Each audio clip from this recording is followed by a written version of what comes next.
안녕하세요, 북툰입니다. 오늘은 리처드 도킨스의 이기적 유전자에 대해 얘기해보고자 합니다. 이기적 유전자는 굉장히 유명한 책이죠. 1976년에 출간된 이후 칼 세이건의 코스모스와 함께 세계에서 가장 많이 읽히는 과학 도서 중 하나입니다. 하지만 이기적 유전자는 코스모스와 달리 논쟁과 비판에 휩싸인 책이기도 합니다. 그래서 책을 둘러싼 논쟁은 이기적 유전자를 잃는 또 하나의 키워드이기도 합니다. 약 40억 년 전 지구의 원시 바닷속에 최초의 유기분자가 생겨났습니다. 유기분자는 어느 시점에 이르러 자기 자신을 복제하는 능력을 가지게 됩니다. 자기 복제자들은 자신의 사본을 만들고 사본은 또다시 사본을 만드는 무한 복제 행위가 원시 바닷속을 가득 채웠습니다. 그러다가 경쟁자를 먹고 자신의 사본을 만드는 데 쓰는 포식자가 생겨났습니다. 이제 자기 복제자들은 둘레의 단백질벽을 만들어 스스로 방어하는 방법을 찾아내야 했습니다. 이 차단벽을 가진 자기 복제자가 바로 최초의 살아있는 세포입니다. 세포는 계속 살아있기 위해 자신을 담을 그릇, 즉 생존 기계를 만듭니다. 최초의 생존 기계는 보호용 외피 수준이었겠지만 경쟁이 치열해지면서 기계의 크기가 커지고 성능도 정교해집니다. 오늘날 자기 복제자는 거대한 로봇 속에서 안전하게 떼쥐어 살고 있습니다. 자기 복제자의 목적은 단 하나입니다. 무조건 오래 살아남는 것. 그들은 이제 유전자라는 이름으로 불립니다. 그리고 우리는 그들의 생존기계입니다. 이것이 바로 리처드 도킨스가 주장하는 유전자와 개체의 관계입니다. 인간을 포함한 모든 생명체는 유전자에 의해 창조된 기계에 불과하며 그 기계의 목적은 유전자를 안전하게 다음 세대로 운반해주는 것이라는 주장이지요. 따라서 생명체가 생명체를 돕는 이타적 행동도 자신과 공통된 유전자를 후세에 남기기 위한 유전자의 이기적 특성에서 비롯된 것이라는 해석입니다.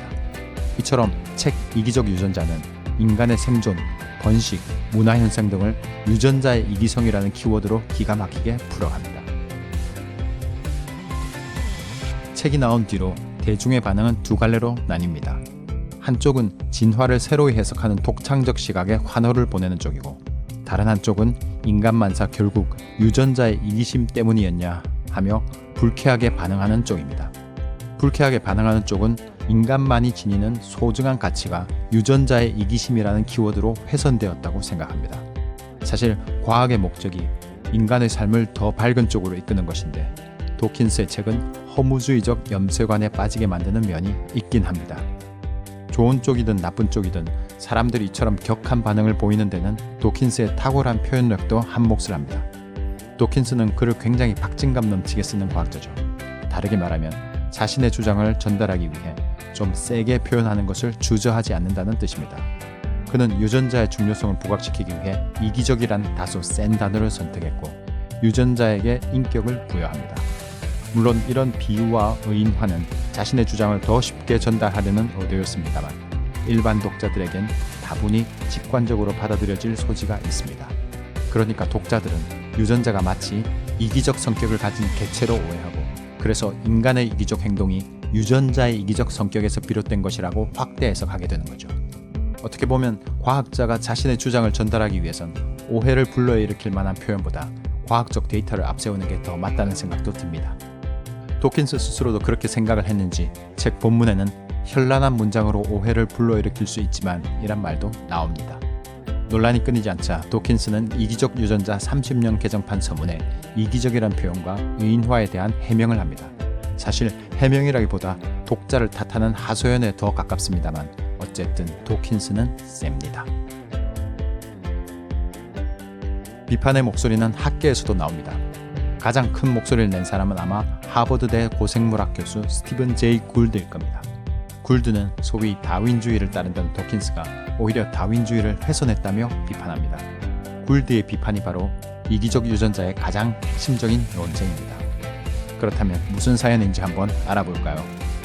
전통 다윈주의는 자연 선택의 단위를 개체로 봅니다. 개체란 쉽게 말해 인간이나 동물의 몸을 뜻합니다. 예를 들어 털이 많은 원숭이와 털이 없는 원숭이가 있다고 칩시다. 이때 갑자기 빙하기가 찾아온다면 털이 많은 원숭이가 살아남을 확률이 더 높을 겁니다. 그러니까 자연은 털이 많은 원숭이라는 개체를 선택하는 것이지 털이 많이 나게 하는 유전자를 선택할 수는 없습니다. 유전자는 단지 개체 선택의 과정에서 변화할 뿐입니다. 그러나 도킨스는 자연 선택의 단위는 개체가 아닌 유전자라고 주장하며 유전자 풀서를 펼칩니다. 굴드가 비판한 점이 바로 이것입니다. 이기적, 생존 기계 같은 센 표현이 아니라 자연 선택의 단위가 유전자라는 주장 말입니다. 이후 둘의 공방은 도킨스파와 굴드파로 나뉠 정도로 유명해집니다.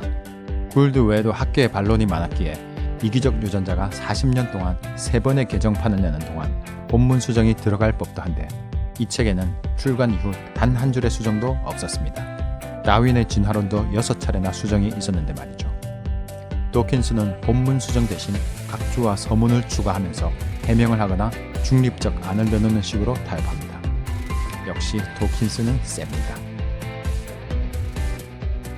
여러 논란과 비판에도 불구하고 이기적 유전자가 대중에게 끼친 영향력은 막대합니다. 칼 세이건이 코스모스를 통해 우주의 대중화에 공헌했다면 도킨스는 이기적 유전자를 통해 진화론의 대중화에 공헌했다 할 수 있으니까요.